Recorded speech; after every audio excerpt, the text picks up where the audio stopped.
वडनेर दुमला येथे बिबट्याच्या हल्ल्यात 3 वर्षाच्या आयुषचा बिबट्याने बळी घेतला. या बिबट्याला पकडण्यासाठी नागरिकांनी वन विभागावर जनआक्रोश मोर्चा काढला.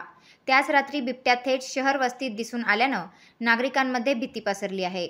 आता बिबट्या थेट वडाळा गावाकडे आला असून येथे त्याने एका वासराला ठार केले, तर पुढे तो श्रद्धा विहारालगत असलेल्या झाडीझुडपात निघून गेल्याचं तसे ठसे आढळून आल्यानं आता वन विभाग नर्सिंग कॉलेजच्या बाजूला पिंजरा लावणार आहे.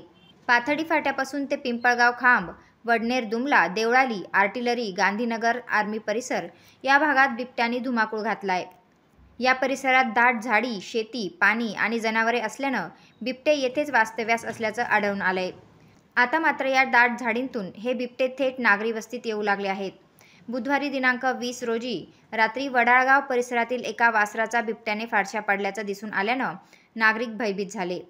तर श्रद्धा विहार भागातील निसर्ग कॉलनी परिसरात बिबट्याच्या पावलांचे ठसे दिसून आल्यानं वन विभागाच्या वन परिमंडळ अधिकारी अनिल आहिरराव आणि वनरक्षक विजयसिंग पाटील यांनी नागरिकांना सतर्कतेचा इशारा दिलाय.